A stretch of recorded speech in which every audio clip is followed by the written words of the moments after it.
avelao aloha mba hotelina tsara zay mena fa tsy hoarany raha atao be ambosika. Fahamalinana dolo zany. Hoy ny Antaisaka, farafara taleva haony be rano. Ny taleva dia karazana voron-drano ary manao trano izy amin'ny fotoana maintany dia tsy asiany tongony izy io fa ataony salazana kely fotsiny, ataony talatalana kely dia rehefa tonga ny fahavaratra dia miara-miainga amin'ny fiakaran'ny rano ny tranon'io ary dia tsy rendrika izy. Fahamalinana ihany koa zany. Hoy keo ny bara, ny tana somondaka roa tsy mba dobo. Izany hoe ny mitana ny molon-daka anankiroa dia tsy mba rendrika. Amafisin'ny mahafaly zany amin'ny hoe tsy lava moko tiakanga laha tsy mitao. Izany hoe tsy lava sanga amin'izao fotsiny ny akanga, zany hoe tsy ela velony raha tsy noho ny fitandremany ny tenany mba tsy ho tradoza. Tahaka izany koa ny ambarany tsy mety, kakazo maro efaky tsy mahalatsa mananiky. Raha dika amin'ny fiteny mahazatra antsika zany dia hoe ny hazo maro sampanana dia tsy mampienjera rehefa mananiky azy. Ho an'ny Sakalava indray dia ao ny hoe zaho tsy zaza hisa voro amin'ny elany. Izany hoe zaho tsy zaza ilalao vorona mbola miaraka amin'ny elany satria azo antoka fa hanidiny zany rehefa ratsy tangana. Ary amaranako an'iny lafin'iny ny tenin-jareo an-takarana, tenin-jareo an-takarana ny hoe lohana omby aroa tsy aharo vilany araiky. Izany hoe tsy fahamalinana mametraka na mahandro lohan'omby anankiroa ao anaty vilany.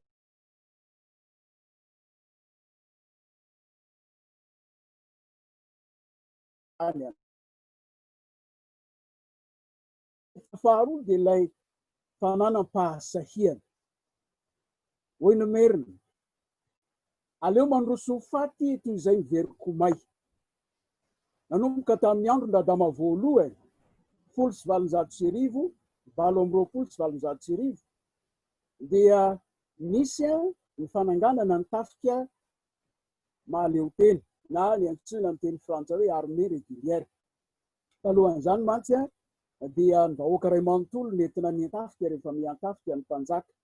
Radama kosa nanangana tafika tahaka ny tafika Europeanina. Ary dia teny sahafa tamin'ny 1720 dia nanao orombato ny mpanjaka sy ny tafika. Ary tamin'izay fotoan'izay dia natao vely rano ny hoe izay mitsopa mandrosotra fahavalo dia vonoina ho faty ary dorana velona ny fanao azy. Ary zay no fotoky fomba fiteny hoe aleo mandroso ho faty, zany hoe aleo maty ny fahavalo toy izay miverina ny dorana velona mandrosotra ny fahavalo. Manamafy an'izany ny bara amin'ny hoe takatry nasia sira, vorondolo nasia ana, homana zay mahasahy. Takatra vorondolo, takatra nasiana sira, zany hoe nandrono zany, vorondolo nasiana fangarony anana, fa zay mahasahany zany mihinana, fantatra fa vorona tsy fihinany ireo. Tahaka izany koa ny ao am-betsy misaraka ny hoe takatry nasia tsira, vorondolo nasia tsakay, zay mahasaha loza homana. Hitantsika amin'izany fa na dia eo aza ny fahasamihafam-poko dia misy hevitra iraisana eo amin'ny finosiny. Ho an'ny atandroy dia hoy izy hoe zay miziliky ala aloha mamira pity mahity. Zany hoe zay saha miditra ala aloha dia mahita ny mahitsy, manapaka ny mahitsy, zany hoe hazo mahitsy zany. Ny Sakalava koa dia manamafy zany, aomby lahy aho ka tsy voabakaka. Zany hoe omby lahy matanjaka tsy maratra n'izay karazan-tsilo mety mamely azy. Manapetra nefa io saina hitseha-pahasahina io. Ho an'ny Merina dia ao le fiteny mandretsika hoe finy amalona fa ny lela tsy atao jona. Zany hoe misy fitandremana ihany tokony atao, misy fetrany ihany na dia eo aza le fahasahina. Ary ho an'ny tsy mety dia manambara izy hoe jaolahy tsy ady tsy arontso vody. Izany hoe ny ombalahy izay efa tsy te hiady dia aleo tsy amporisihana intsony fa misy antony ao. Ny fahatelo dia ilay toe-tsaina mikatsaka ny marina, ny rariny, ny hitsiny. Aleo maty mahitsy toy ny hazo hoy ny merina. Izany hoe famporisihana ny amin'ny fitazonana ny fahamarinana mandrakarivo zany, na inona mety ho zava-mitranga ateraky zany. Ary mbola manamafy zany koa ty fomba fiteny anankiray ity hoe tamobolana anankiray ity hoe lo-marina toy ny vato lava sorona izay ametrahana azy marina avokoa. Mbola ny merina ihany no milaza hoe ny rariny tsy ento mandefitra, zavatra mahasarotiny tokoa zany. Ohatrany tsy mety hoe ampidiana omby malandy tsy mamono ny anatiny. Izany hoe ny tandroko mifotsy dia maneo tsy mba manafina ny ao anatiny.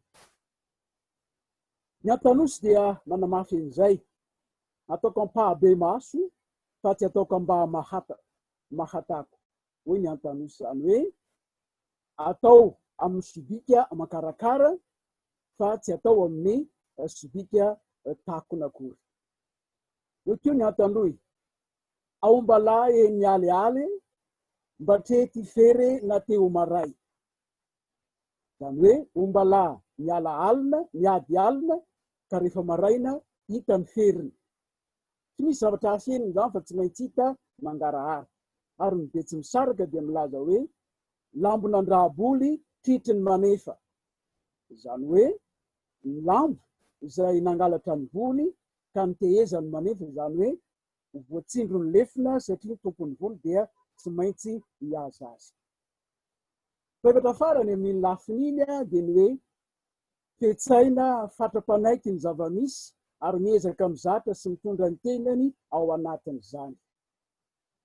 Toe-tsaina fatra-panaiky ny zava-misy ary miezaka mizatra sy mitondra ny tenany ao anatin'izany. Hoy ny merina, akoholahy miady ampasika samy miaro ny rambony tsy viditsoka. Ohatrany tsy mety, torokina any ambana aliny izay azavan'ny maso andehanana. Matory andro mandeha aliny zany, ka izay mba mazavazava hita, izay no andehanana. Tanombony maty anaky, nitreo no homana haetse, hoy ny mahafaly. Zany hoe reny omby maty anaka, mitomany, ka sady mitomany tokoa no miraokahatra. Ny zava-misy dia le fahafatesan-janaka, kanefa na eo ary zany dia misainana mitoy mizatra an'izay toe zava-misy zay.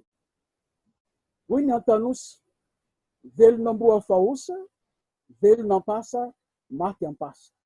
Izany hoe miompy amboa mosarena, ka velona tsy mampaninina, maty tsy mampaninina.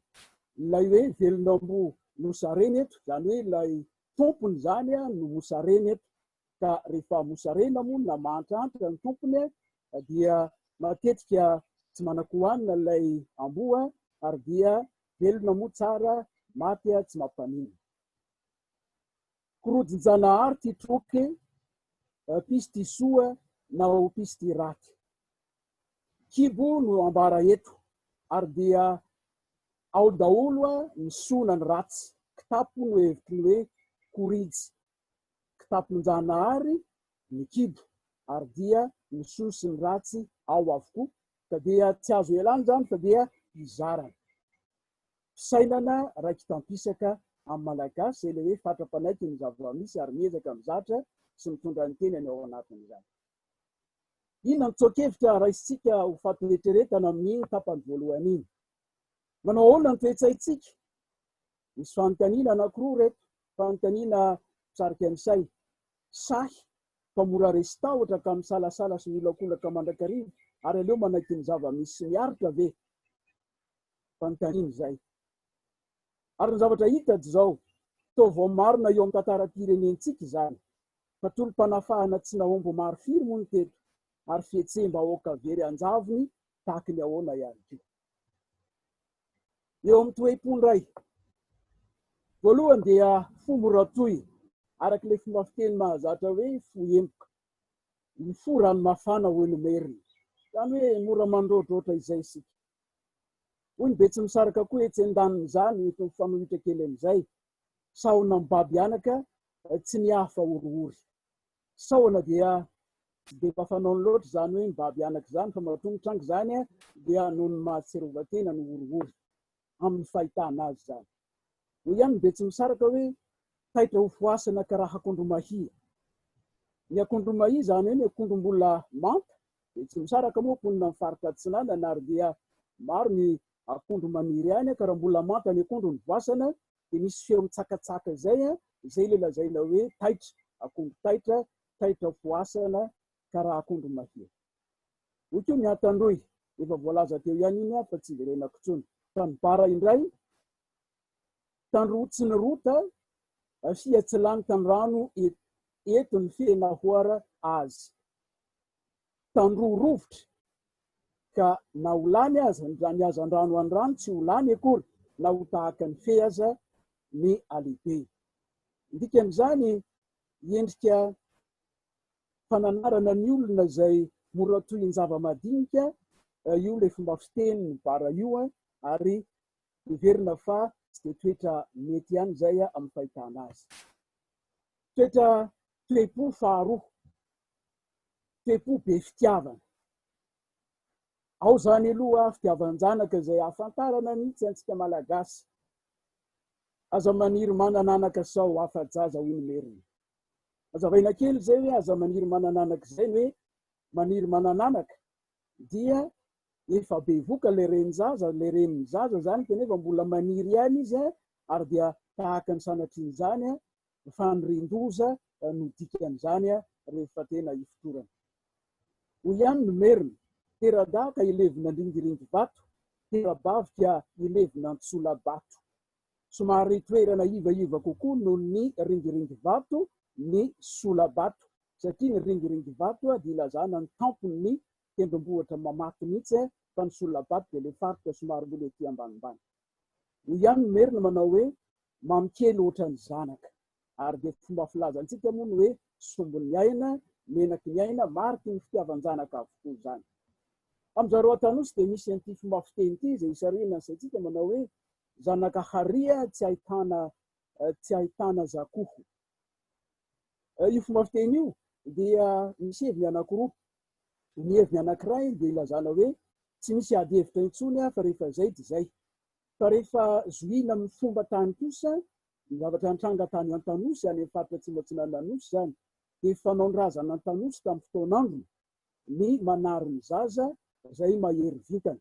Ary rehefa tonga tokoa zany te mamoaka didy ny mpimasy milaza ny hoe tsy maintsy ariana ty zaza ity satria mahery vitana ka ahina anotony ray aman-dreny dia eo le raim-pianakaviana, eo le renim-pianakaviana indrindrindrindra fa latsa-dranomaso mamadika an'ilay zanany eo, mamadibadika an'ilay zanany eo, jereny nefa atao lavo ratsy tsara mihitsy le zanany kanefa dia ariana ary dia lay alahelo ny reny miteraka izay ny tena tiana asongadina. Ny toe-po manaraka dia ilay fitiavan-kavana, zavatra misy kosa zany. Hoy ny merina, ny fotsy mandringaka raha mandalo aho mitsidika ihany. Zany hoe na inona mety ho tsy fifanarahana na disadisa nisy dia ao ihany ilay fo izay mampifandray ka raha sendra mandalo tanàna misy havana tokoa dia tsy avatra andalo fotsiny tokoa fa ny olona fa dia mba mitsidika ihany noho ny firaisana. Ka tamoan-dovoka ny olona hoy ny be tsy misaraka, vano mitsivaka tahatry ny hisaraka.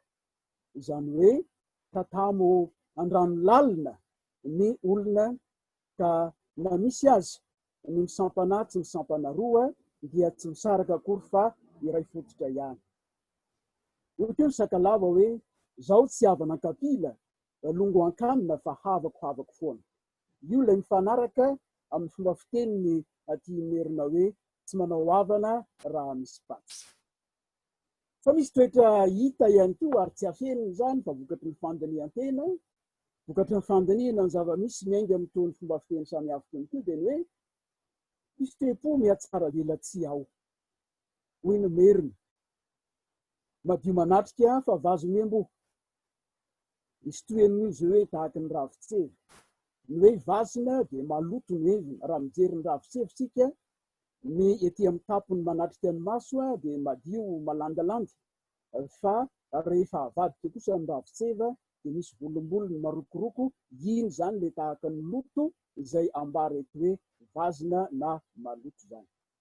Ohatra hoe ny sakalava, ny anoano tsy manatoka ka migaka rano manitsy, izany hoe milaza ho tsy manatoka na tsy misotro toka kanefa dia misotro rano manara na mangatsiaka zany. Misy endrika fanafenan-toetra ao anatin'izay. Indray mahafaly hoe tolapia tsy areny.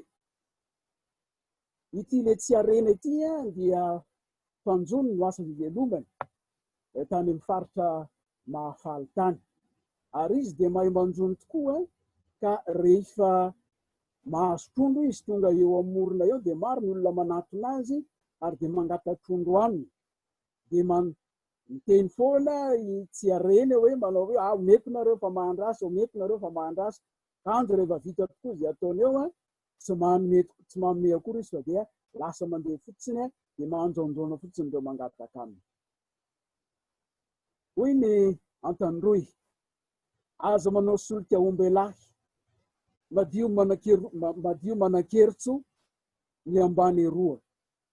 Izany hoe raha dika tsotsotra zany amin'ny fitenitsika ty anivy tany dia hoe misomidika menaka fotsiny dia ny eo ambany eo dia roa be maso, izany hoe endrika fiatsaram-belatsia-n'ity zany. Ho an'ny betsy misaraka indray dia matangoro mananika ambotraka ny tanany, ny hoe matongoro dia mena rano, ary fanao ny mena rana ny mananika hazo.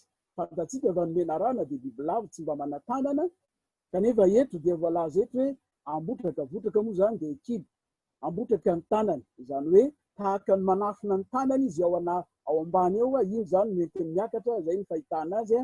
Misy endrika fanafenan-toetra koa ao anatin'izany rehetra izany. Fa misy toetra manaraka dia toe-po manaraka dia ilay atao hoe fahononan-tena. Hoy ny merina, masotsokina ny kely ananana no ahiratra. Masotsokina ny kely ananana no ahiratra. Mazava be zany. Sokina karazana biby mandady izay fihinana ary kely maso, kanefa moa rehefa azo izy dia azo atao tsara ny mitono azy, mihinana azy zany. Masotsokina ny kely ananana no ahiratra, fiononana amin'ny zavatra bitika zany.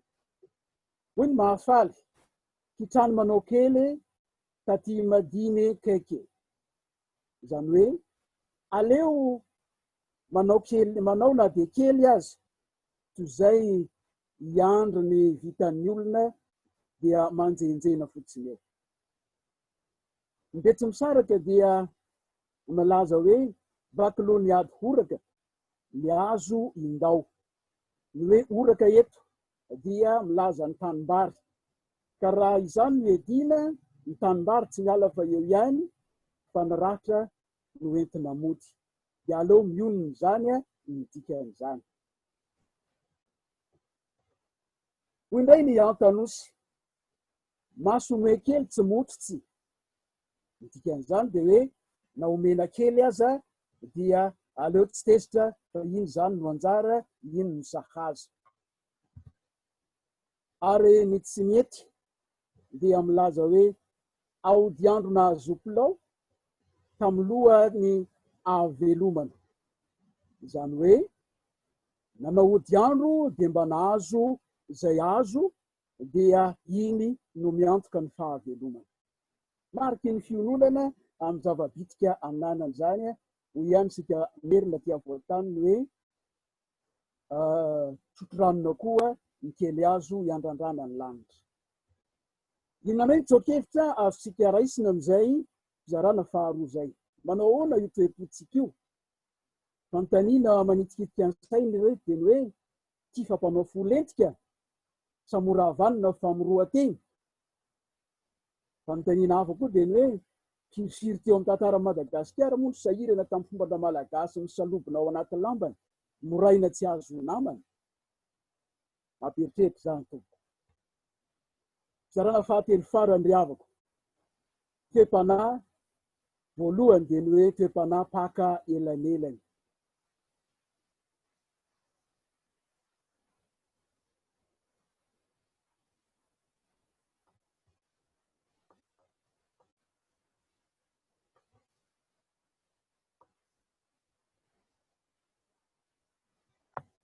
Hoy ny merina, mason'ny mpandrary mijery ny ankazony mandinika ny andrambony. Izany hoe jerena ny lafiny samihafa mialoha ny anaovan-javatra sy anarahana tsara ny fehetezan'ny atao. Hoy ny an-tanosy, ny milampika ho afisaky. Rehefa mahay mitambatra, rehefa mahay mikambana, mahita ny zavatra iombolana, dia lasa tokana, izany hoe tsy misy zarazarana intsony. Ary zay lay marimaritra iraisana. Hoy ny an-tandroy, ty mandeha mahatrea hany, ty toboke mahabe tetike. Dikan'izany dia ny hoe ny mandeha ahitana hanina, ny mipetraka kosa dia mahavita ny asa fambolena. Mbola taratr'ilay elanelam-panahy mahita ny fifampizarana ateraky ny marimaritra iraisana zany ka samy mahomby amin'ny ataony vokatra izany. Ary ny tsy mety dia milaza hoe hitateza tsy mba hanimboa. Izany hoe nitetezana tsy mba hanimboay. Elanelam-panahy moa izany hoe tetezana zany. Fa manana ihany koa ny malagasy ilay antsoina hoe toe-panahy mahalefitra asehoan'ny alemem-palahany zany. Hoy ny merina, ny mandefy mandina toy ny laferana. Fa raha toizana moa zany dia hoe mihatra ndraiky avasoka tahaka ny lohalika. Mandina ny laferana noho ny fandeferana. Ny antakarana indray dia milaza hoe longoza maty, sintona mandiny. Longoza dia karazany zava-mahery fahita elekely eny, ary ny sintona moa dia ny solofina. Io dia isarina saintsika ny hoe rehefa misy olona soloina amin'ny toerana ka tombiasa n'olo-kafa dia mandefitra ny dikan'izay fa tsy mitongy eo amin'izany andraikitra izany. Hoy ny an-tanosy, be tokony be, soa ateliny, ratsy ateliny. Izany hoe ilazana ny kibo zany, izay taratry ny ray aman-dreny ihany koa na ny olon-dehibe na ny lehibe zany, ka na ny soa na ny ratsy dia zakaina avokoa andeferana amin'ny zavatra rehetra. Ny farany dia ny hoe toe-panahy manaiky ny anjara sy lahatra. Fantatsika loatra fa ny malagasy na dia mbola taloha ela ny fivavahana kristianina azy, efa nino ny fisiany antsoina hoe zanahary tokana, na dia nanjavozavo azy ny fahafantara momba an'izany zanahary zany, fa tsy mba nanana hevitra mazava tahaka ny grika na ny egyptianina izy akory amin'ireo civilisation natranainy zany. Na izany aza nefa dia nataony ho ampy azy ny fahalalana fa misy zanahary na ary-tongotra aman-tanana mahita ny miafina mandahatra ny zavatra rehetra ary dia nanakina ny fiainany zany. Manaiky ny anjara sy ny lahatra ilay toe-panahy malagasy. Fandriana no an'olombelona fa mizaka ny zanahazy. Hoy ny merina. Hoy koa ny Betsy misaraka, alangato voafandro-barika, alangato voafandro-barika. Ny alangato dia sifotra ary ny varika dia gidro. Ny tinambara amin'izany dia ny hoe tsy fantatra mialoha izay mety ho fahavoazana hitranga na aiza toerana mety ahitan-doza. Eto zany zao dia hitany hoe zavatra fahita eny amoron-drano eny no tratra ny fandriky ny varika. Ary dia zavatra tahaka ny tsy azo eritreretiny zany, tsy lojika. Ary zay no midikany hoe naiza dia mety hitranga ny fahavoazana ka dia Anjanahary no mandahatra an'izany. Ary dia manamafy an'izany ny Sakalava manao hoe dobo handroay tsisy ivelomana, izany hoe efa olona rendrika lasany voay ka tsy azo kevitra intsony, tsy azo mpanafana intsony fa dia ny olona no anjara mety. Ary farany dia mame azy tsy mety manao hoe sike ty fiay, ny hoe sike dia ilazana mitoka amintsika aty Alivitany moa dia misy koa ny hoe fofona andro ny aina ka tsy fantatra izay ahalevona. Anjanahary no mandahatra an'izany rehetra izany.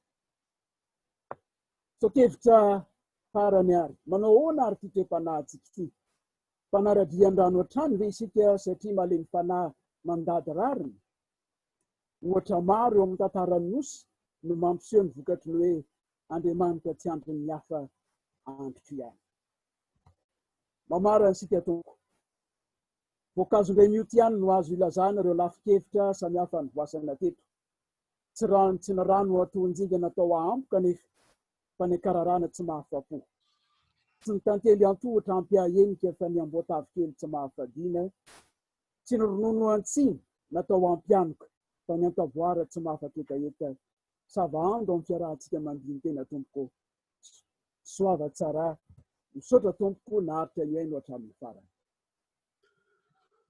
Misaotra ny Andriamatoa Ranjato hoe isika nitondra izay dinidinika izay.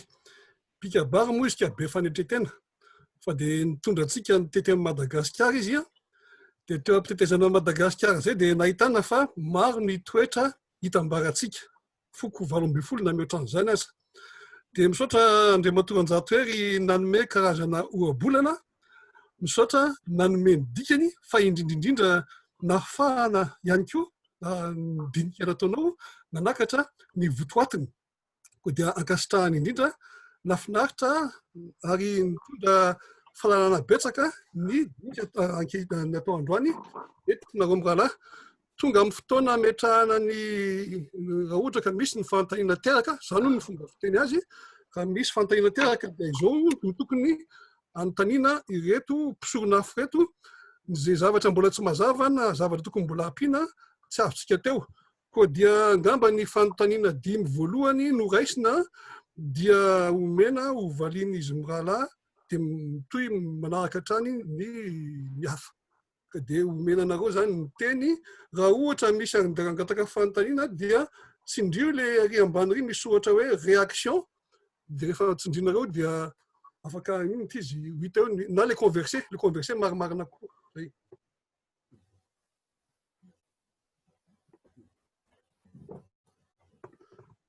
Iza mana fanontaniana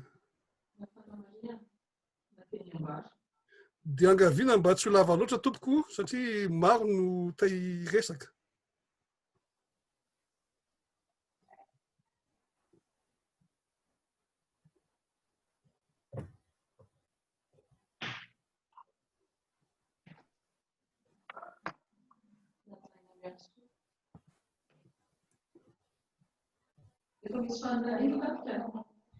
Yo, iza no ametraka fanontaniana?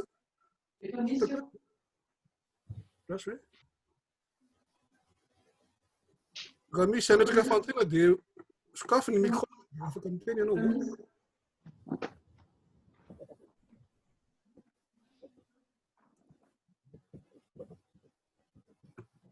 Efa misy fanontaniana anankiray na zaina raiso.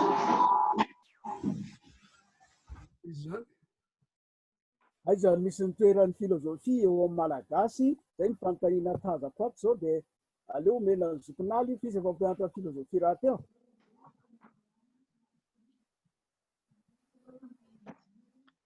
Alefaso aloha fanontaniana rehetra.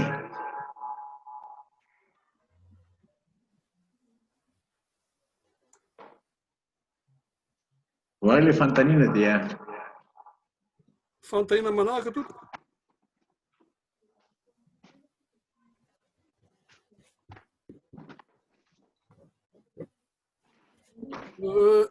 Najaina mialisoa azafady.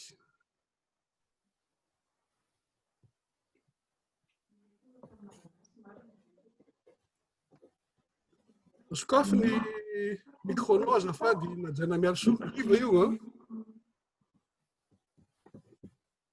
Fanontaniana manaraka miolakolaka ny malagasy marina ve amin'ny herin'ny soamanana.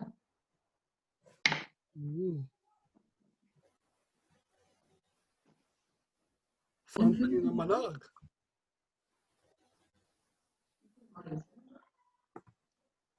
marina daholo ny na ranzato mahita tsy manino fa fanontaniana manaraka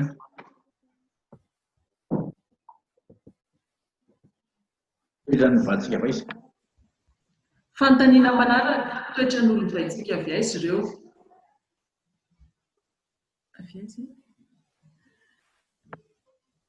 Fanontaniana ahoana ny azahoan'ny malagasy ny atao hoe fanahy. Fanontaniana manankarena ny kolontsaina malagasy fa manankarena koa ny fidima manananareo fanamariana fa tsy fanontaniana.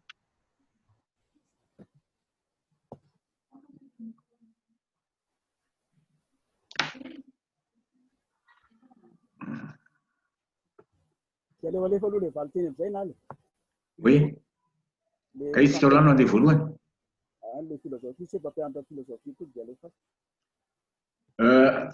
raha ny mianandrifia angamba zao hoe to le azoko resany ny ankiray hoe aiza no toeran'ny filozofia amin'ny malagasy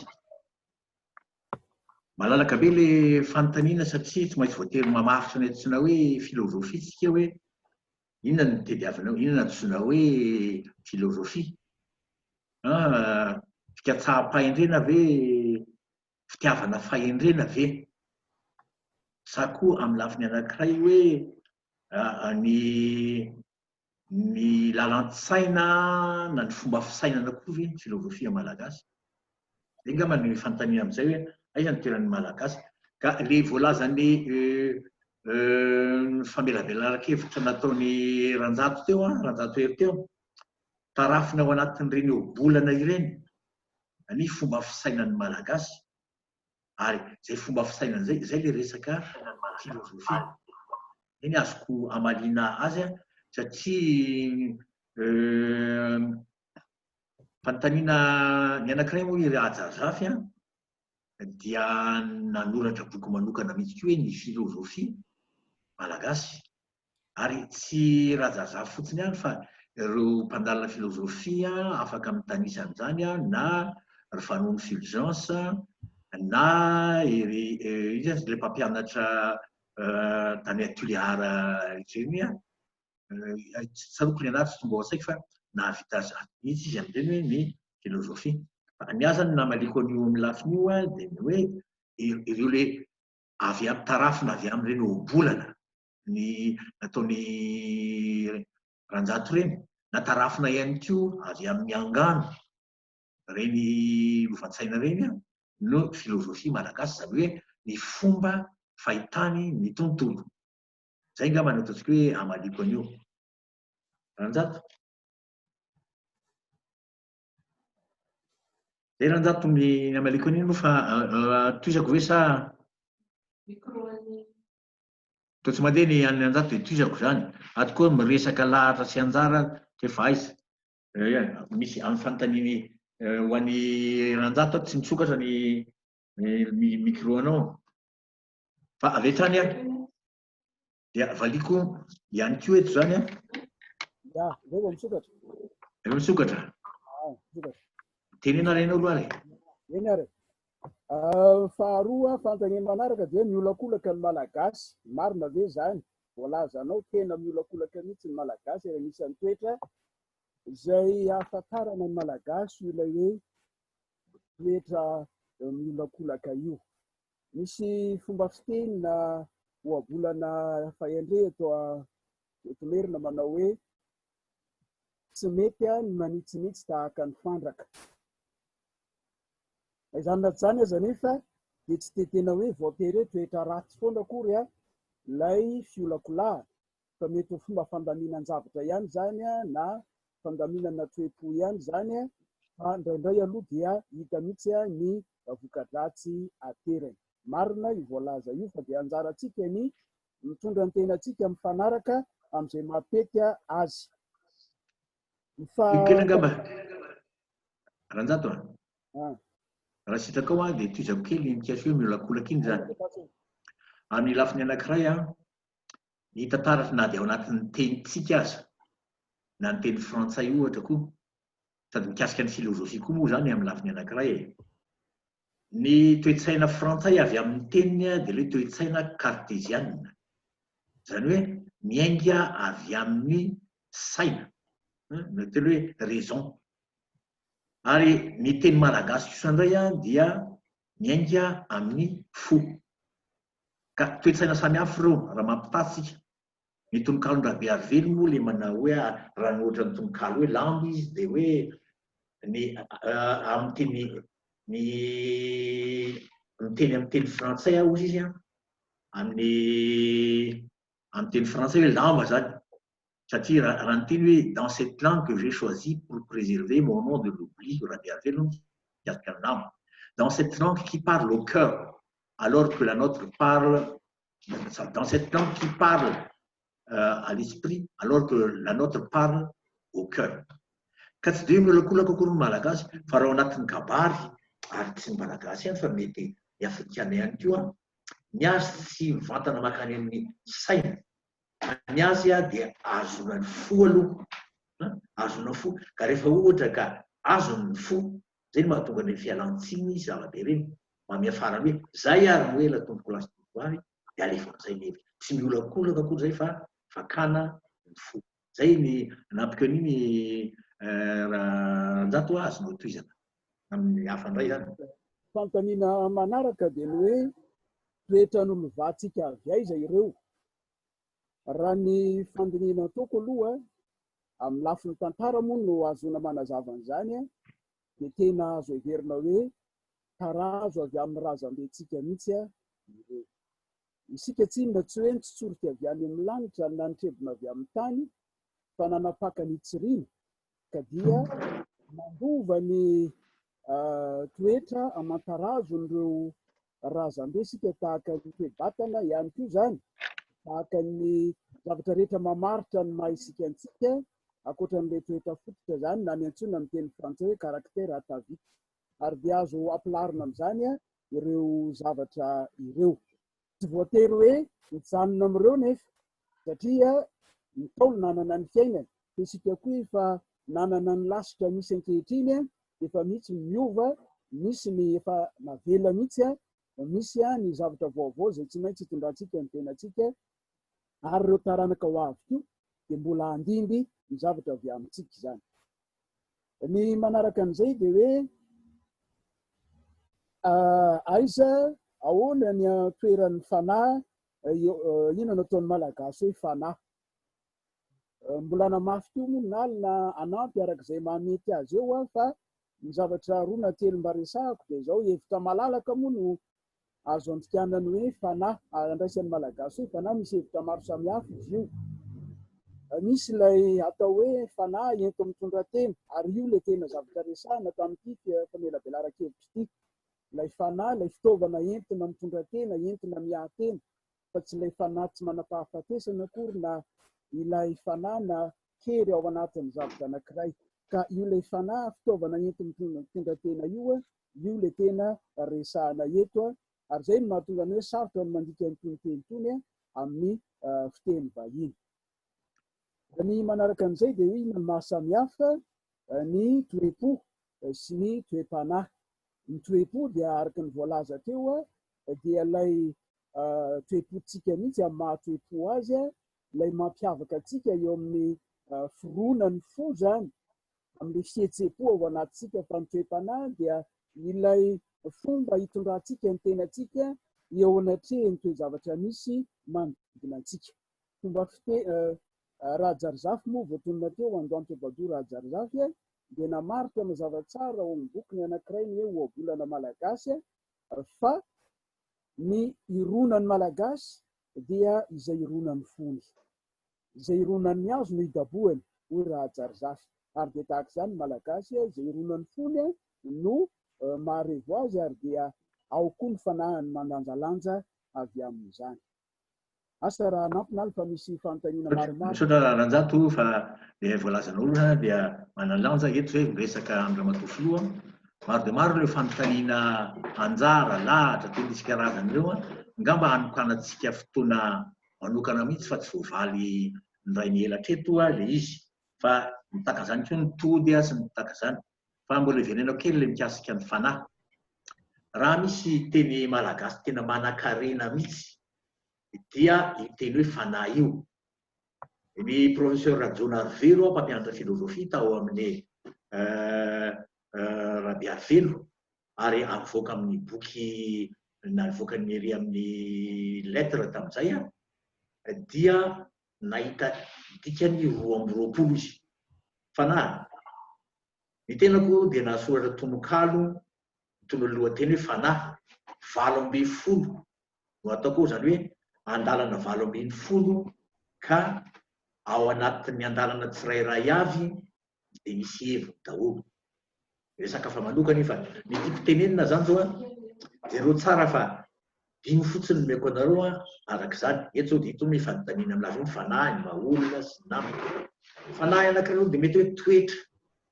Fanahy toetra tsara fanahy ny olona iny. Dia mety koa ny fanahy anankiroa dia hoe misy ny faranita-tsaina.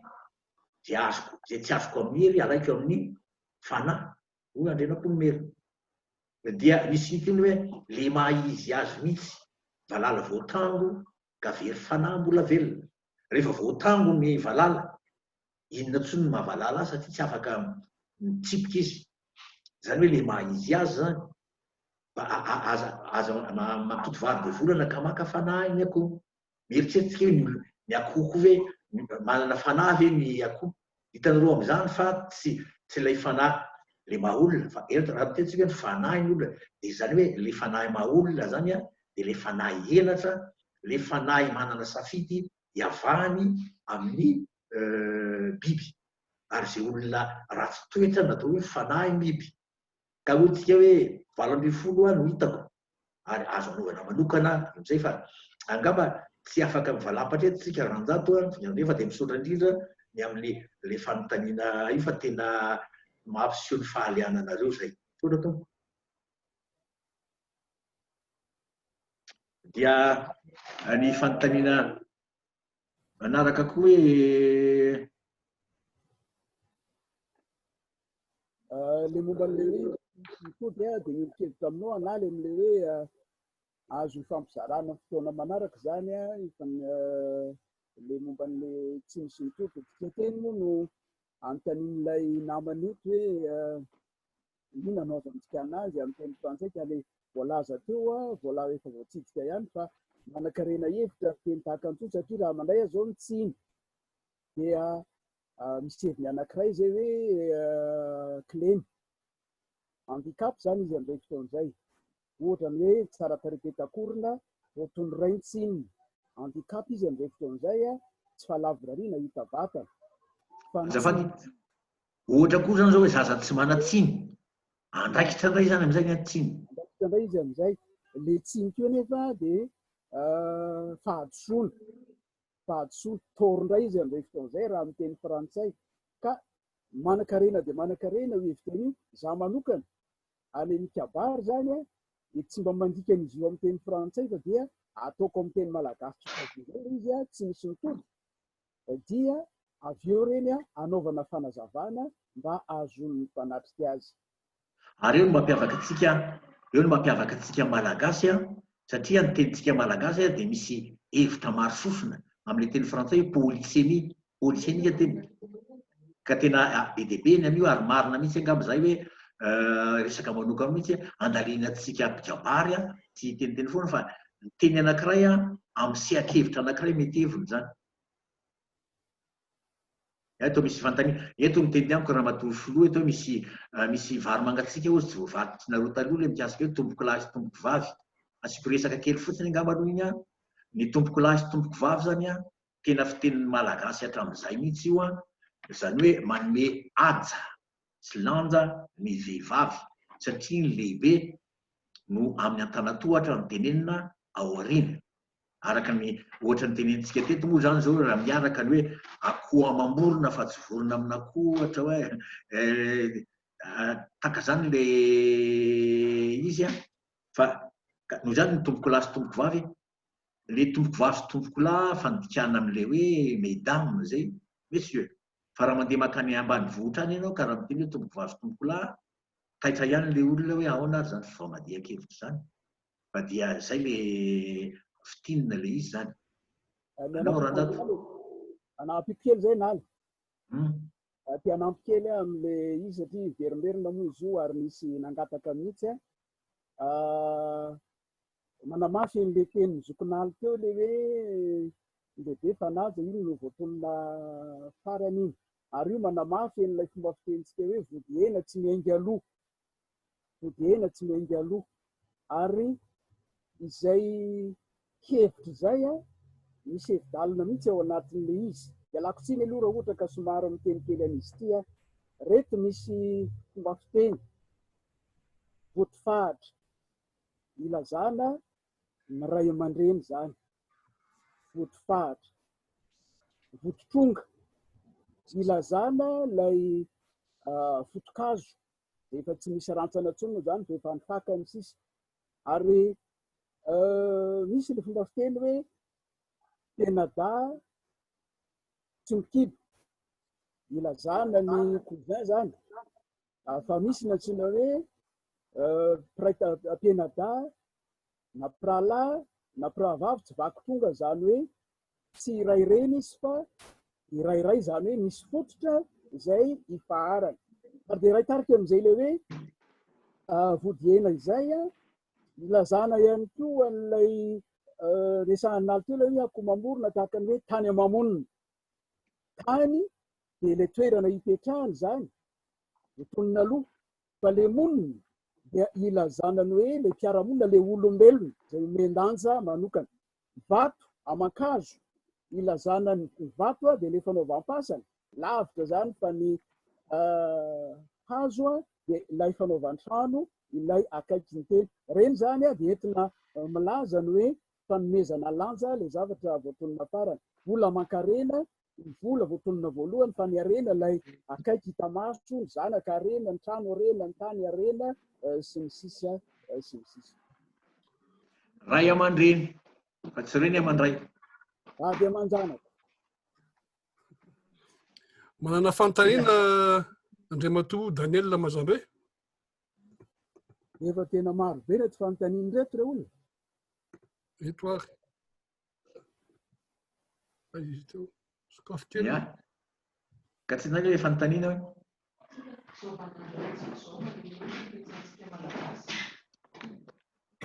Daniel vakeo hoe le fanontaniana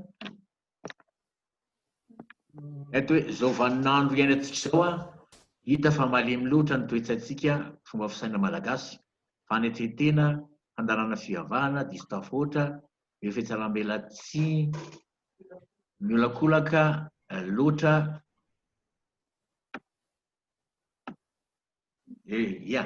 raha mikasika an'io aloha dia angamba marina ny voalazany Daniel Mazambe ny amin'io hoe ivoatra iova vetsika nefa le toetsaitsika malagasy io fahalemetsika iny hoe takany hoe nylemindradika inge no vorona tsy hoe akory hoe hitanao takany hoe aza manao lohalika sy laferana zany laferana mandina fa ny lohalika vasoka hitanao zay le toetsaina sady ao anatin'ny filozofia malagasy zany ka itatsika hoe tokony iady araka zany fe matetika ny alemena ange no mety hoery ny alemena mety hoery angamba everitra fa safidy io ary tsara fatarina ihany koa amin'ny toetsaina misy eto amintsika ny ahy ombonako ny voalazan'ny Martin Luther King zany ny amin'ny mikasika n'ilay hery tiavana ao amin'ny loha tena le fitiavana mihitsy ange mety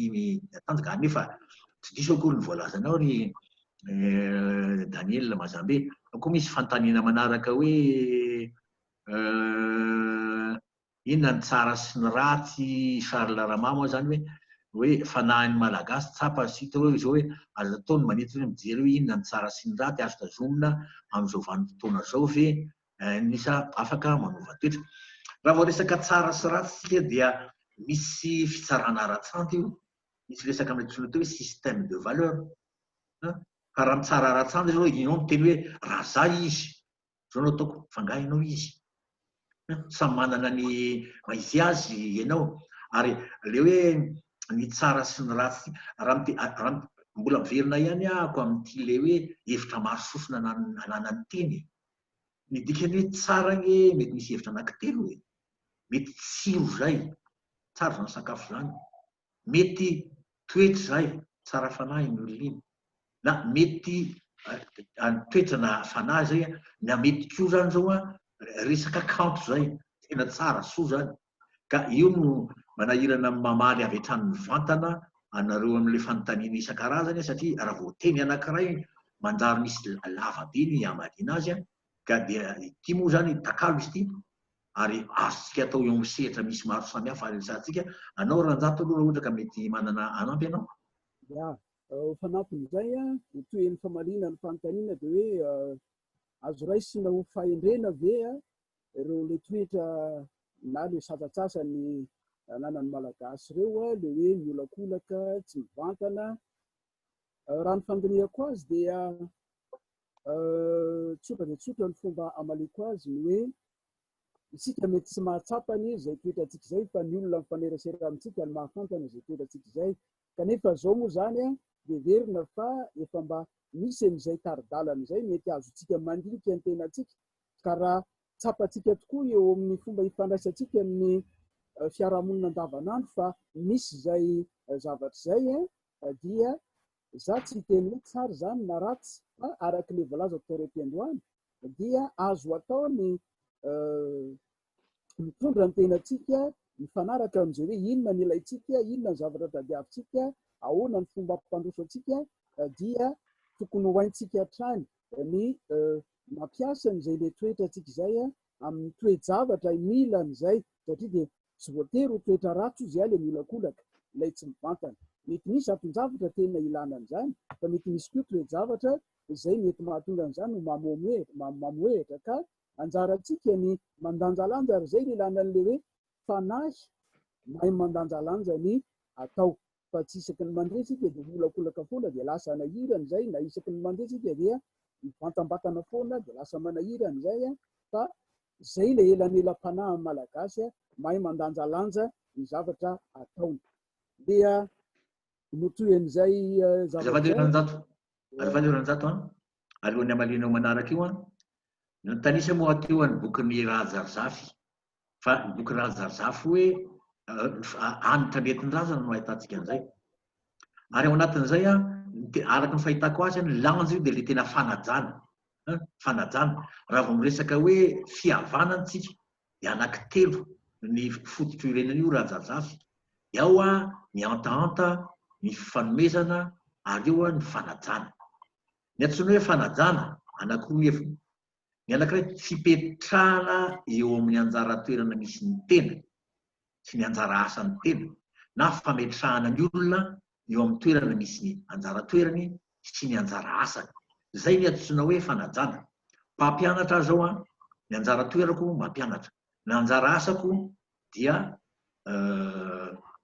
mampianatra. Ny mpianatra zany tsy salovana ny ataoko amin'izay fa raha ohatra izy izy indray no mampianatra dia tsy manady izy zay.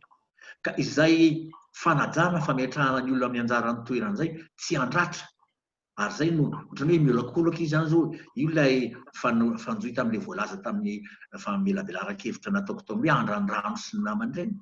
Mila fahalalana ny toe-tsaina le izy vakio kely ny bokin'ny Rajarzafy amin'izay anitra nentin-drazana izay fa ao anatin'io tena manazava an'izay ary tsy ao anatin'ny fotoana foty no miresantsika eto fa mbola misy sehatra ahafahantsika miresaka amin'izay toy izy Ranjato.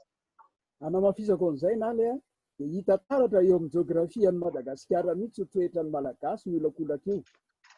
Hita eo amin'ny jeografian'ny Madagasikara io raha tsy handeha lavitra isika fa eto Antananarivo fotsiny ohatra sy ny manodidina amin'ny faritra ambanivohitra dia manahirana ny tompon'andraikitra mihitsy ny manazatra antsika amin'ny fanarahana zay verina hoe fenitra tandrefana eo amin'ny fanatanterahana ny drafitra fanajariana tanàn-dehibe na plan d'urbanisme.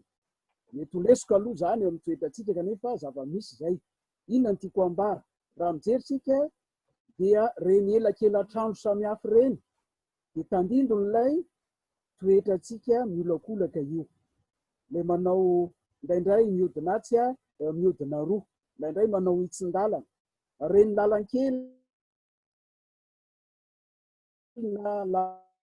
dia taratry ny ilay toetra miolakolaka ihany koa zay. Ka ambarako ihany ny hoe misy fotoana mampeten'izay toetra izay araka ny voalaza naly teo fa misy fotoana efa mba tokony hialana ihany koa izany. Ny fantaniana tazako ato dia ny hoe somary vitsivitsy ireo ohabolana zay nalaina somba fiteny tamin'ny foko hita teto Madagasikara. Misy antony manokana ve? Ny antony manokana dia misy anankiroa. Ny voalohany aloha tsy 80 ihany ny foko eto Madagasikara araka ny famaritana ataon'ny manam-pahaizana mandritra an'izany fa amanjatony maro, amanjatony izy fa tsy 80 ihany akory. Ka antony voalohany tsy aro voatanisa daholo reny.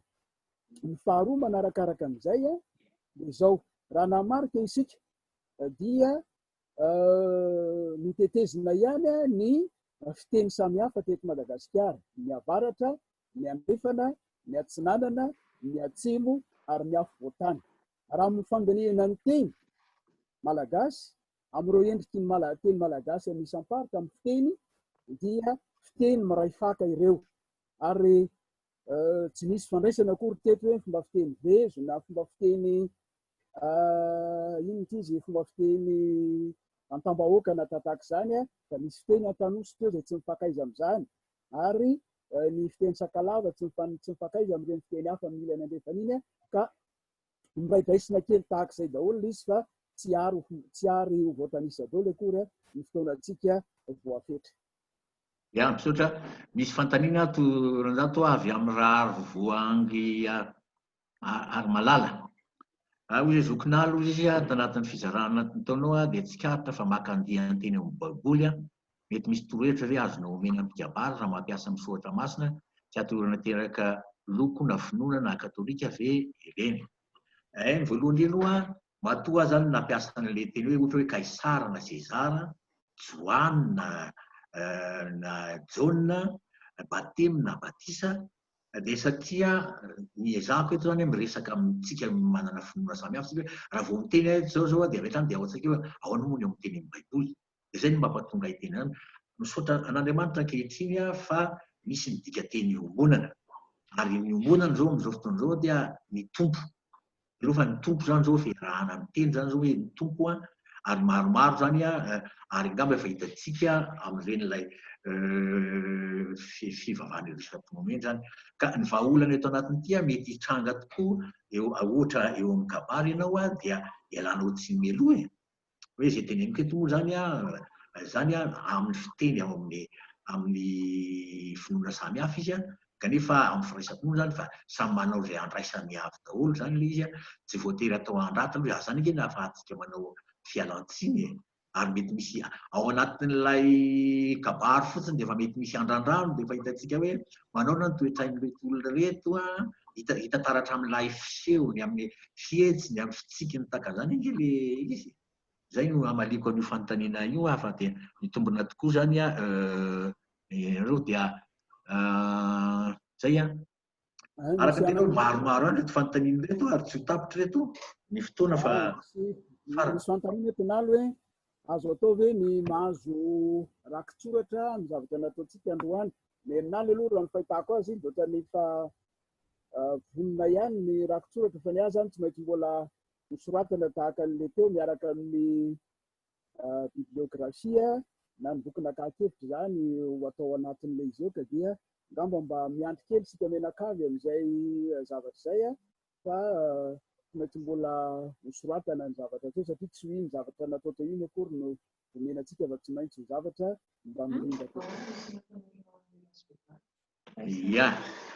Misy fanontaniana kely hoe mikasika hoe ahoana ny fanorona ho an'ilay lahy sy ny vehivavy tsy za koa namorona an'ireny fa taloha zany fanoro io tena saina mihitsy izy io zany fanoro telo zany ny an'ny zaza fanoro telo le mifanitsy dia fadina arakaraky ny tamin'izany fotoana zany zany a dia ny hoe natao an'ny vehivavy ny fanorona zany hoe misy dingana zany fa ny fanorotsify ho an'ny lehilahy taloha zany hoe tamin'izany fotoana zany mantsy ny lehilahy dia tena misy tena hoe paika mihitsy amin'ny fitondrana ny raharaha-pirenena ny raharaha amin'ny fokon'olona le izy zay no mampatonga ny hoe natokana ho an'ny lehilahy fa amin'izao fotoana izao a ary atao anatin'ny famelavelaran-kevitra nataoko teo dia hoe ny vehivavy koa aza ankehitriny dia manao fanorona kanefa raha mandeha makeo Antaninarenina nareo zao raha mijery amin'ilay hoe manao fanorona mbola tsy dia miditra loatra amin'io zao ny vehivavy kanefa mety hisy ihany koa mandalina amin'izay dia eto hoe misaotra indrindra aminareo le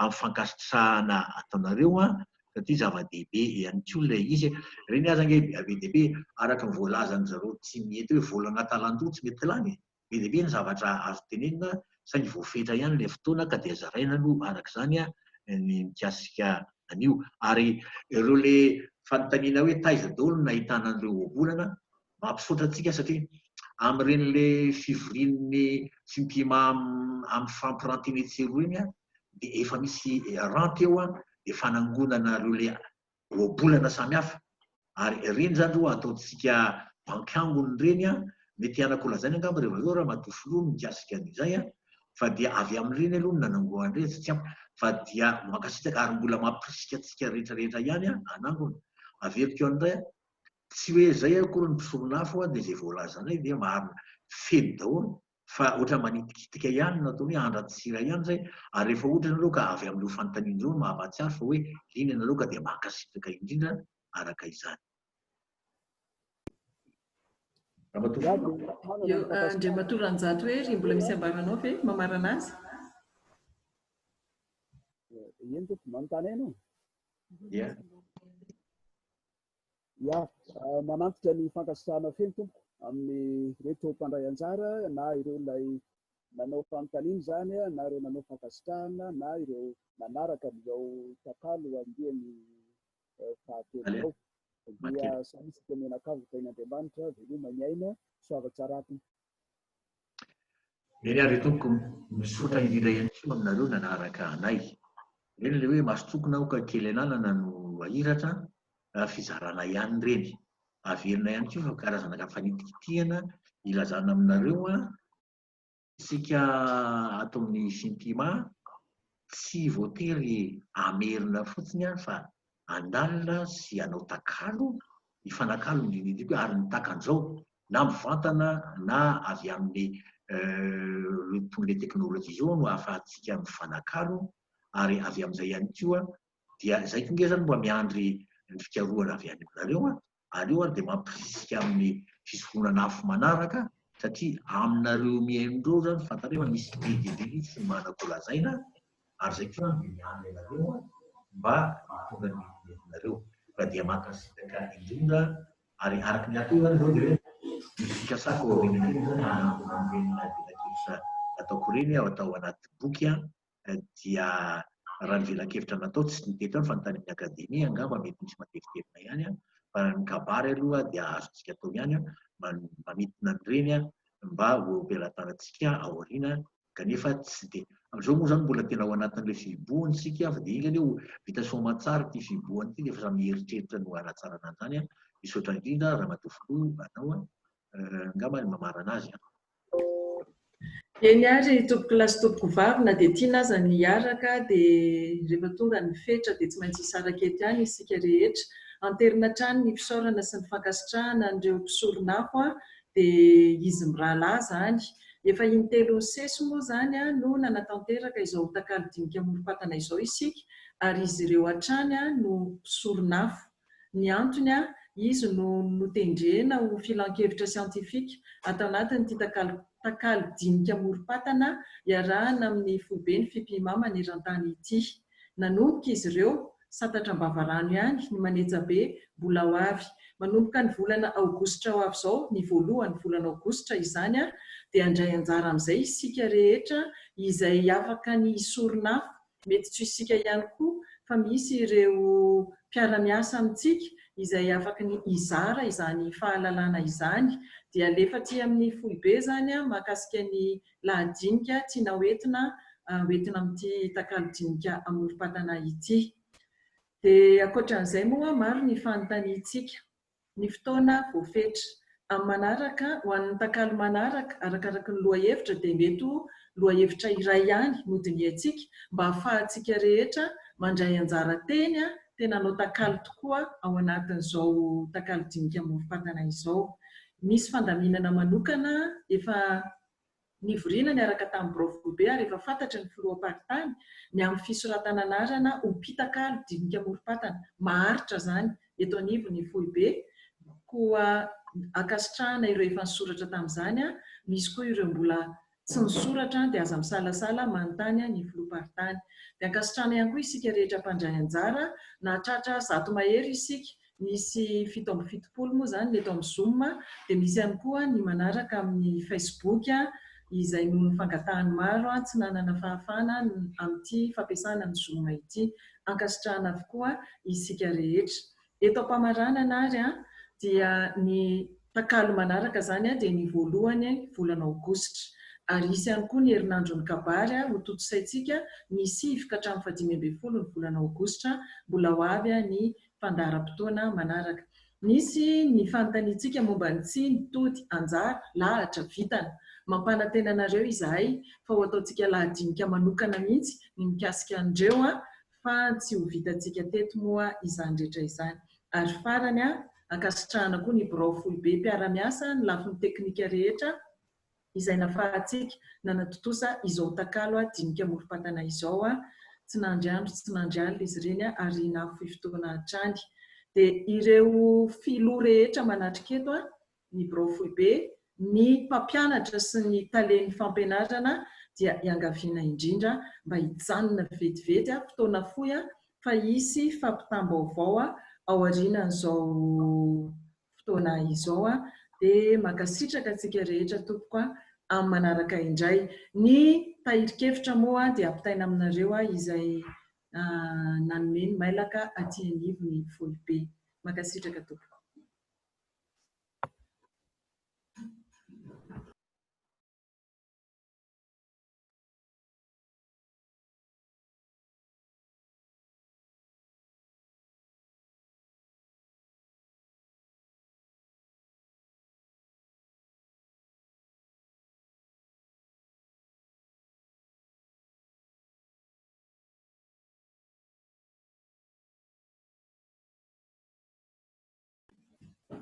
Janona vetivety ny filoha, ny mpampianatra kabary, ny talen'ny fampianarana rehetra.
Salama tompoko, mahino ve ianao Ramatoa Filoha?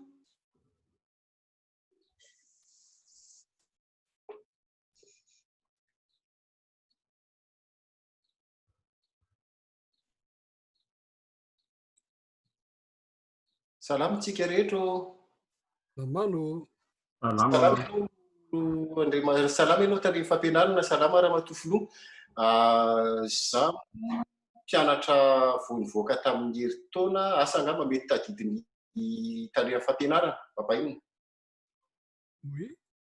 dia saika ho saloran-damba tamin'ny volana avrily teo fa nisy an'iny olana coronavirus be iny moa dia ohatrany tsy henoko intsony hoe roviana ny daty fa fanasaloran-damba. Afaka miteny kely amin'izay azafady. Maharenareo? Maheno tsara ako.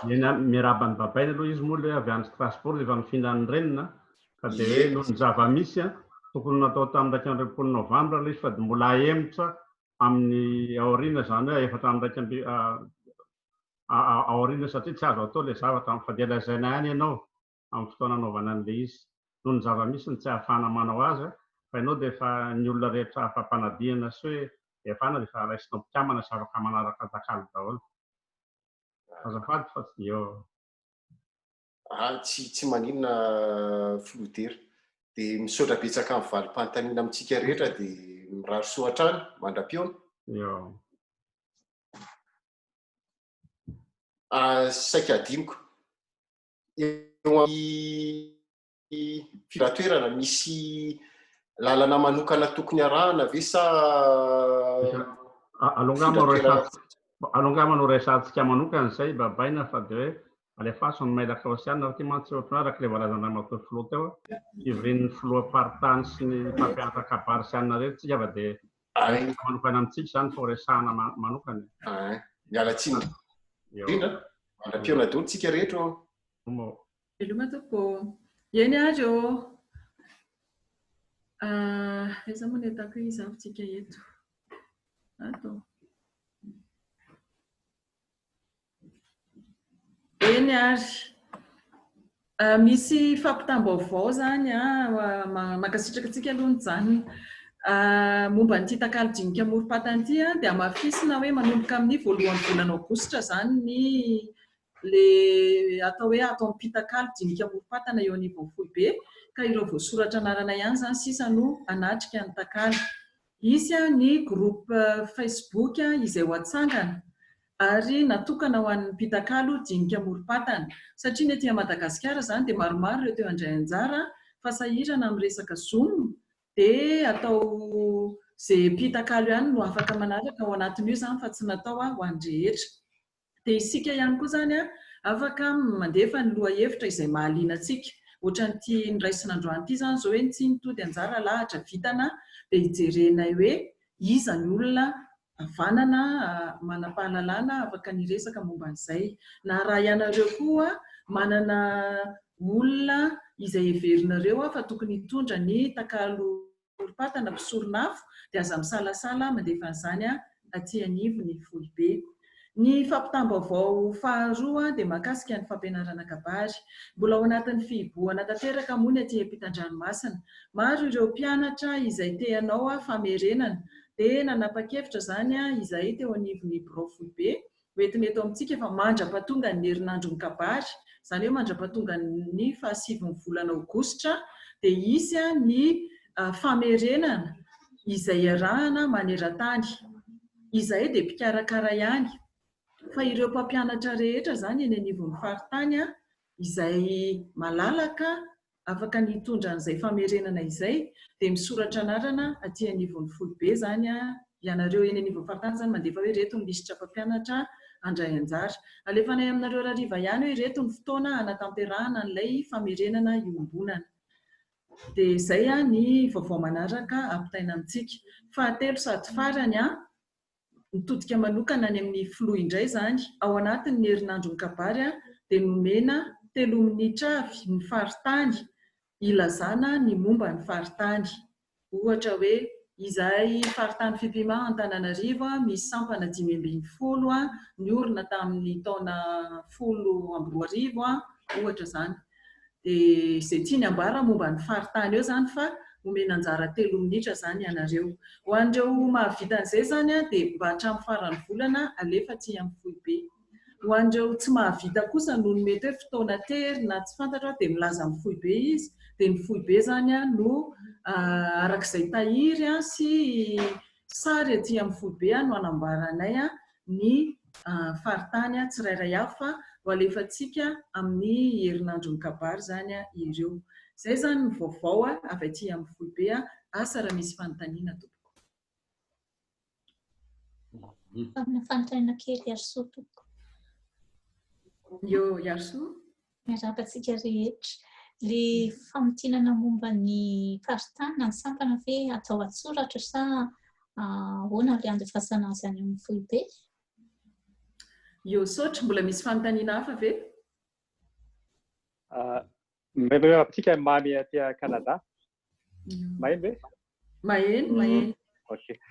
Mamevana ny avabandray manana mialana tsina aloha tsy afaka nanatrika ny fivoriana farany teo ny solontenan'ny Canada na ny tenako na ireo tale. Somary namaky an'ilay tatitra dia mifanontaniako momba an'ilay fandraisana anjara amin'ilay pitakalo le 10 euro. Ny pitakalo any moa zany no mandoa an'io 10 euro io.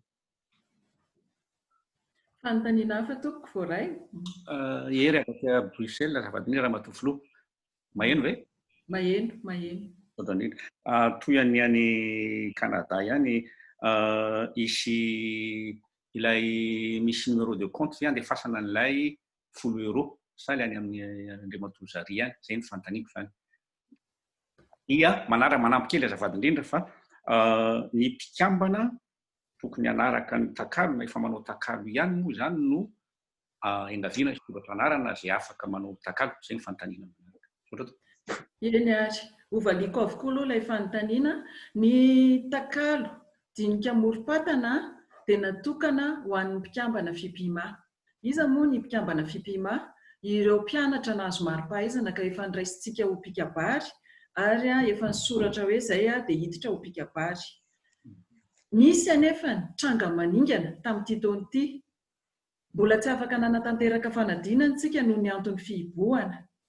Dia ireo mpianatra izay efa navita fanadinana, fa tsy efa fantatritsika zany fa efa afaka izy ireo, ohatra ny tany Suisse nefa mbola tsy navoaka. Ireny zany dia efa afaka miditra ary tena entanina mihitsy hoe hiditra ho mpikambana FIPIMA na dia tsy mbola tamin'ny fomba manetriketrika raha nanatanterantsika ny lanonana, satria efa nahavita ny fampianarana ny taom-pianarana izy ireny. Zay zany amin'ny ankapobeny ny miditra pitakalo dinika amorom-patana. Fa ankoatran'izay anefa mety misy tranga maningana any anivon'ny faritany any. Ohatra, misy olona tsy mpikabary mihitsy fa solon-tena mpanjakana, mety ohatra hoe Mahasoivo, misy olona manana andraikitra eo anivon'ny kolotsaina fa tena olona raisoroa reny, antsointsika hoe sakaizan'ny FIPIMA fa tsy be dia be, ka raha etohan'ny filoha-paritany dia ny filoha-paritany zany miantoka hoe misy olona ohatran'izao aty aminay mba te hanaraka ny pitakalo dinika amorom-patan'ny FIPIMA dia azontsika atao ny mandray azy ireny. Le antoka mantsiny dia hoe tsy olona anakorotana antsika ireny fa olona azontsika antoka tena liana amin'ilay maha-malagasy nefa misy antony manokana ny tsy nafahan'ny kabary. Ohatran'ilay mpikambana sakaiza le ato amintsika zany hoe tena misy antony manokana mihitsy hoe tsy mpikabary fa tena mahaliana aty ka rehefa etohanareo filoha-paritany izy dia azon'ny Foibe raisina soamantsara. Zay zany ny miditra amin'iny. Le hoe 10 euro, io 10 euro io angonina isa-paritany io fa tsy handrayan'io tsirairay izay. Ny pitakalo zany tsisy hoe misoratra anarana aty amin'ny Foibe. Raha misy misoratra anarana aty amin'ny Foibe satria tsy hita mihitsy ilay filoha-paritany, mety hitranga zany, dia anjarany aty amin'ny Foibe zay tsy handray raha tsy manoratra aminareo filoha-paritany zay. Ho an'ny filoha-paritany mavitrika sy ny faritany mavitrika aloha tsy mitranga zay, fa ho an'ny faritany marefo mety hisy zay. Dia ilay mpikambana no mampalahelo ka rehefa hitanay fa voasoratra ara-dalàna taty amin'ny Foibe izy dia anjaranay indray no mampafantatra anareo faritany hoe nisy an'ity olona ity soratra aty amin'ny Foibe dia ahoana ny aminy. Zay zany mety hitranga izay zavatra izay. Angononareo zany ny fandraisana anjara. Fandraisana anjara io fa tsy saram-pianarana akory fa fandraisana anjara karazana ohatran'ny hoe raha any amin'ny tranomboky aty zany zao na amin'ny biblioteka dia misy ohatran'ny hoe cartana membre.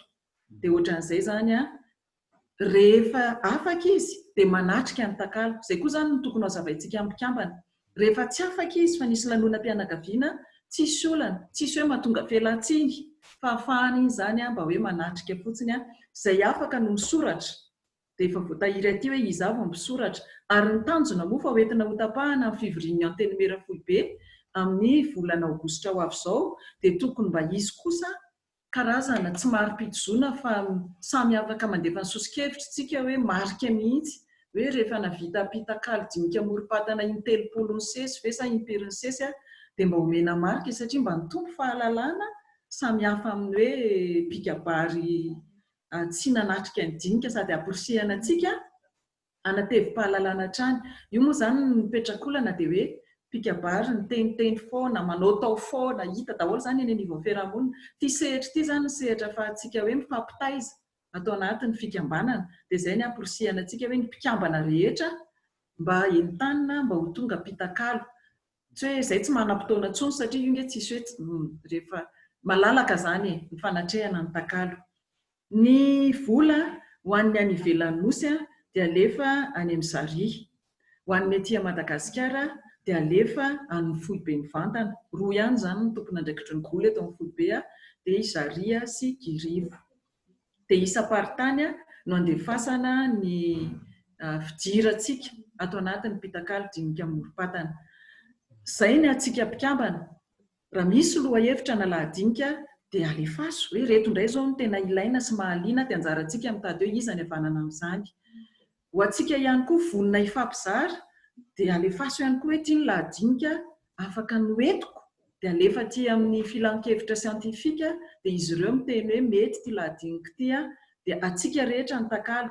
Ary nambarako teo hoe tsy afaka ahafahantsika tena mivelatra tsara izany le pitakalo mpisoronafo roa fa andeha andramantsika hoe atao mpisoronafo iray dia malalaka tsika tena tsy manoratsoratra eto intsony hoe ahoana ity fanontaniana ity fa tena afaka mitakalo tsara mihitsy ntsika teny tsara daholo atao anatin'ity dia andramantsika an'izay indray izany amin'ny manaraka. Manatsara hatrany moa izany tsika. Ny fanontaniany Arsoa mahakasika ny herinandron'ny kabary horoana tsara izany io 3 minitra io. Raha vitanareo dia tsara hoe tena ingotsika amin'ny sary mihitsy izany fa raha tsy vitanareo atombotra ny fotoana izay vitanareo raisina tanan-droa. Raha tsy mahavita mihitsy moa dia vonona izay Foibe amen'ny banga. Mbola misy fanontaniana ve? Raha ohatra ka hoe mba manana lohahevitra hoe mba tiana voasanao izany fa tsy hainao ny manao azy fa ohatrany hoe efa hita moa izany nataon'ireo mpisoronafo teo mbola afaka mangataka ve tompoko andray ohatra azy izao fantatro izao ohatrany hoe hiaro larananjato ery tena ohatrany hoe mpanao tantara tena mahay manokana mba ny tantara fa mba te hahafantarany aminy hoe ny tantaran'ny Madagasikara tsy ny hoe toy ny mahazatra fa ny tantarany avy any amin'ireny hoe foko samihafa ireny izay hoe izy ny tena mahalala azy dia ohatrany hoe mbola afaka mangataka ohatran'izany hoe satria sady hoe izay manolo tena eny ary ty lahadinika nentintsika androany ity izao fangatahan'ny mpikambana avy any Kanada hoe mba mirenana le resaka toe-po toe-tsaina toe-panahy iny ka efa nambarako teo ihany hoe zaratelo indray isika misy lohahevitra tiantsika hodinihana efa miandry ato izany izao le resaka tsy nitody anjara lahatra vitana teo. Nareo afaka miteny hoe ity olona ity ohatra ny heverinay fa mety mahafehy an'io dia hojerenay aty amin'ny Foibe. Raha ohatra moa ka tsisy olona heverinareo dia anjaranay koa mijeren'izay izany hoe iza no havanana hiresaka amin'io dia mety izany mety raha le tenin'ny filodera teo. Mbola misy fanontaniana ve to? Sablina tompoko revery Strasbourg. Io mikasika an'ilay famerenana maneran-tany tompoko. Manatrika koa izany ny mpiofana avy ety Frantsa ary izay mpampianatra izay mandefa ny anarana any aminareo sa nareo no mangataka aty aminay hoe iza no te hanatrika an'io famerenana io. Ny fandaminana an'izy iny izany mandrapatonga ny volana Aogositra izany hoe tsy fotoana lava fa inenina mianatra eo izany tsika aloha satria le fibohana izany natonga an'ilay izy izany. Dia ianareo mpampianatra aloha izay te hampianatra dia milaza amin'ny Foibe izay andray anjara. Ataontsika zoom ohatra izao izany dia eo tsika mpampianatra samy mampanao ny famerenana eo izany tsy njaraina arak'izay hoe za vanona amin'ity. Tsisy lahadinika izany hoe tsisy lohahevitra hoe tia nanaovana famerenana fa avy amin'ny fanontaniana amin'ny mpianatra izany no hiteny hoe mba averenao aminay ny resaka fialan-tsiny ohatra dia isika zany eo no ampanao famerenana andreo mpianatra izay ela tsy nianatra kabary ka ho an'ny maneran-tany izy io. Dia anamarinana hoe mpianatra ho an'ny mpianatra eto anivon'ny FIPIMA ihany io noho izany ho an'izay misoratra anarana zany aty amin'ny foibe satria ho alefana eo amin'ny Facebook io dia ho amarinina any aminareo. Ohatra misy teny ohatra hoe soa avy aty amin'ny sampana Strasbourg dia tsy maintsy amarinina any aminareo io. Nareo koa zany vao andefa taratasy moa aorianan'ity hoe ny anaran'ny mpianatra mba alefaso aty aminay ihany koa. Izy roa zany. Zany tsy ny faritany akory zany mandefa ny anarana any aminareo fa le olona no misoratra amin'ny vantana. Ka ho alefana amin'ny Facebook ilay izy dia tsy ilaozany izay avy dia hisy iteny eo na dia iteny ary izay hoe misoratany amin'ny filomparitany fa manana lisitra mpianatra izahay aty aminay angatahana any aminareo dia rehefa misoratra izy hoe ao anatiny satria ho atsangana mihitsy zany ny aty tanindrazana zao dia Facebook no mety aminy. Dia efa fantatra eo zany lisitra dia karazany raisina namana ao anatin'ilay Facebook zany io amin'ilay hoe famerenana iombonana dia efa tafiditra izy zany rehefa ao anatin'ny famerenana. Dia aminay mantsy misy tsy miditra Facebook mihitsy.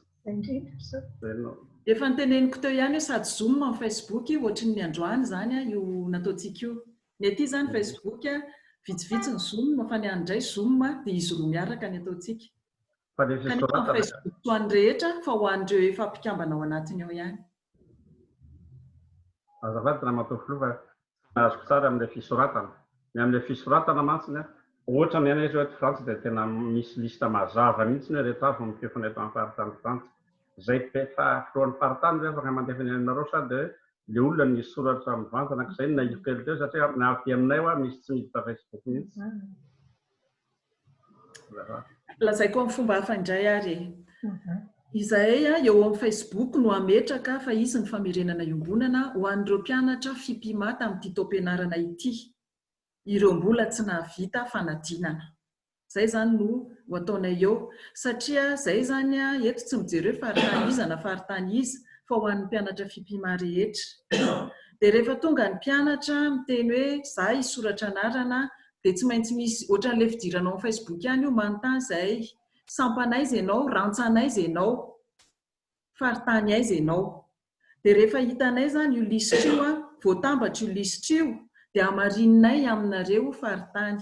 Raha misy faritany Frantsa ao anatiny dia manamarina aminareo izahay. Reto ny anarana tonga aty aminay mpianatra ao aminareo marina ve.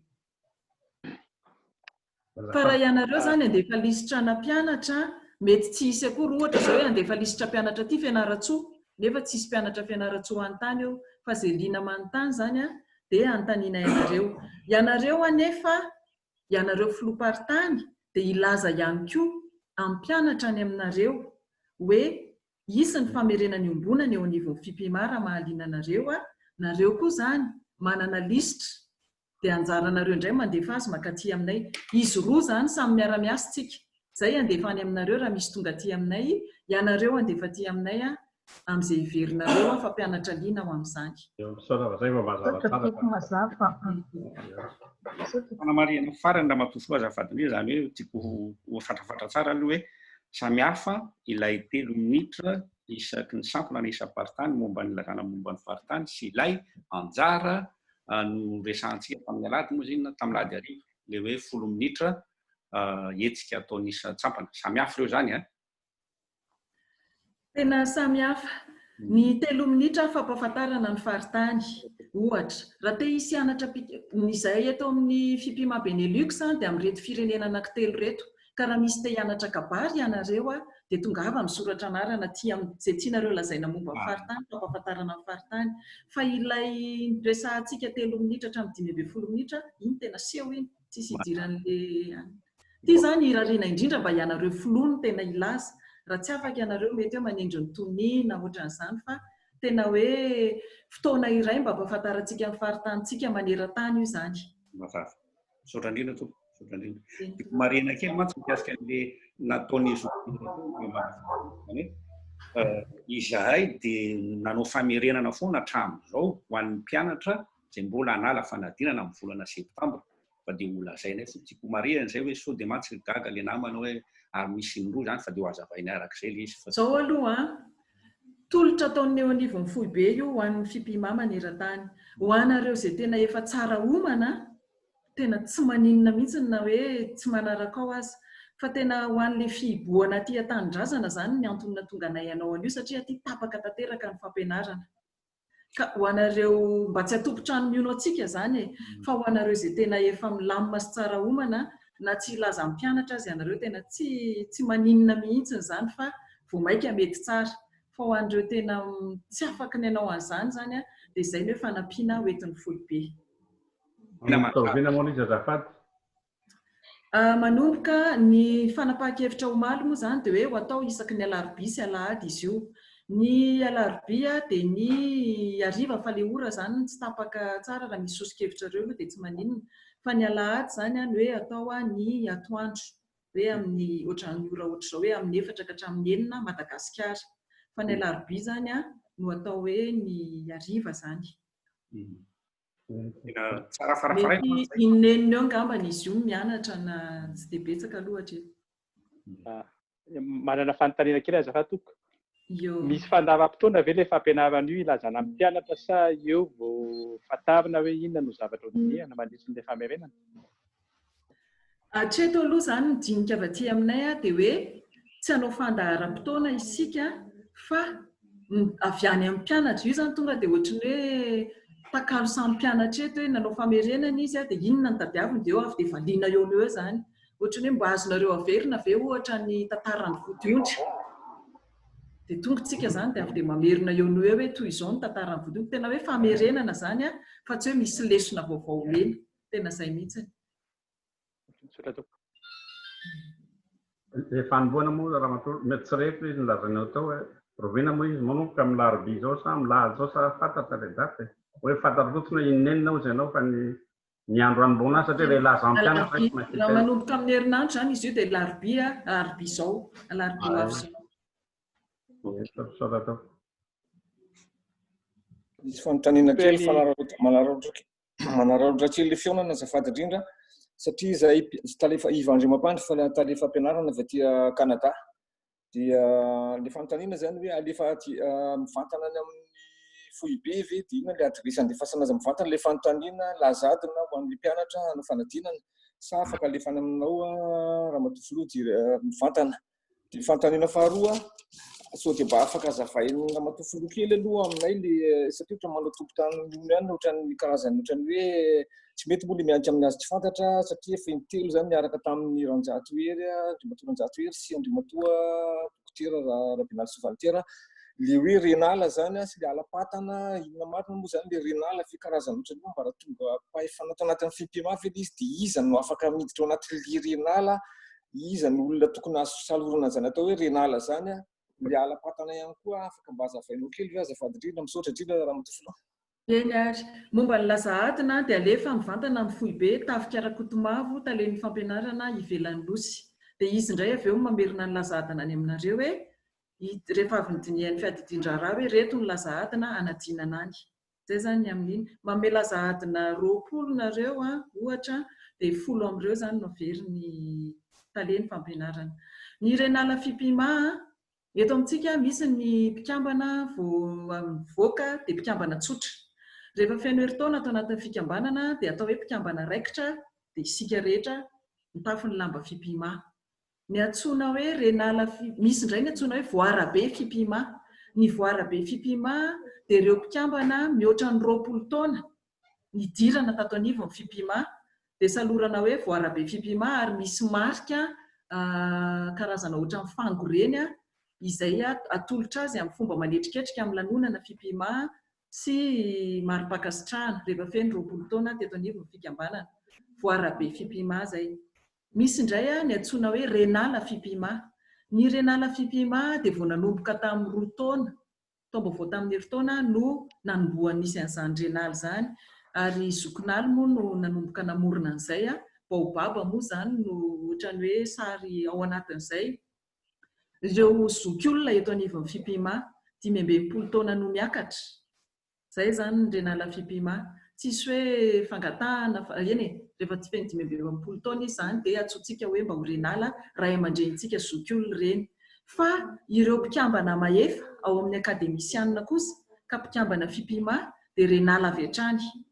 Izany hoe na mbola tsy feno taona zany izy heverintsika fa efa mba matoy izy mpikambana mahifao amin'ny akademia dia manana fahalalana mihoatra noho itsika ihany koa izany heverina any amin'ny ray aman-dreny dia izay izany ny antsointsika hoe renala fipima. Ny takalodinika morom-patana indray namorona ireto voambolana ireto, tsy hoe namorona fa nametraka an'ireto, antsoina hoe mpisoronafo ireo hitondra ny lahadinika, ary antsoina hoe alapatana ireo mpanatrika ny lahadinika. Ho alefa any amintsika ny fanazavana an'ireo tenindreo dia lasa ho alefa fa misy tahitrin-kevitra mikasika an'izay dia ny alapatana izany isika rehetra manodidina ny fatan'ireo izay hiaraka hidinidinika morom-patana. Izay izany. Ka ny takalodinika morom-patana manomboka izao dia isika mpikabary na ireo olona heverintsika etoantsika. Ohatra tsika izao hoe nahitsika tao amin'ireo mpianatra ireo izany hoe tena efa nisy ilay mpandalina be ny teny malagasy hoe mbola tsy tonga ilay fotoana hamoahana azy. Dia misy ireny liana be efa nanaraka teto rehefa etoan'ilay filoha izy izany nareo ihany no mahita azy izany, mety olona vitsivitsy ireo fa tsy tena betsaka dia miditra ato amin'ny takalodinika morom-patana. Ary mangataka antsika rehetra mba hanosokevitra manomboka izao hoe inona no omentsika an'ireto mpitakalo mavitrika reto rehefa afaka herintaona ve sa afaka 2 taona sa afaka 3 taona, asa ohatra lamba miavaka indray ohatra fa tsy mitovy amin'ny lamba mpikambana raikitra, izay hevitrintsika izany dia manangona an'izay mihitsy izao.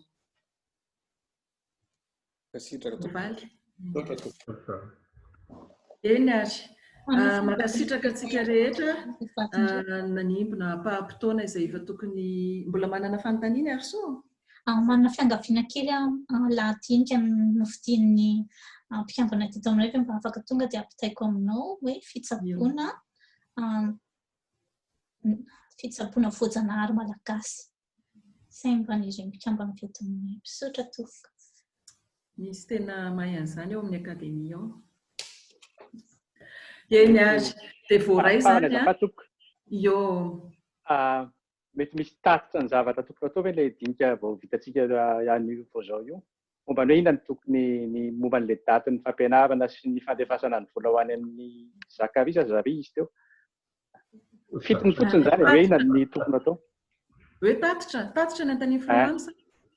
Tatitra hoe izao ny tokony ho ataon'ny filomparitany izany mampilaza amin'ny mpianatra eny. Efa voalaza fotsiny zavatra asa tokony atao izany. Miaraka eto amin'ny fobe eto izany za zokinala dia mpitan-tsoratra anankiroa nanasina sy miary mandray an-tsoratra mihitsy izy ireo dia mino fa ho tonga any aminareo vetivety izany. Eny ary. Dia manatitra misaorana sy fankasitrahana antsika rehetra amin'ny valo ny couvre-feu aty dia andeha hamonjy fidiana amin'izay izahay fa dia mankasitraka antsika rehetra dia hiaona tsy ho ela indray dia ianareo mpampianatra reto tompoko dia iangaviana hisoratra anarana sahady mba handray anjara amin'ireo fampianarana famerenana iombonana raha sitrakareo satria ny anay fandaminana fa isika rehetra izao no hiaraka eo dia samy mamaly eo tsika ohatra ny takalo eo. Eny ary makasitraka indrindra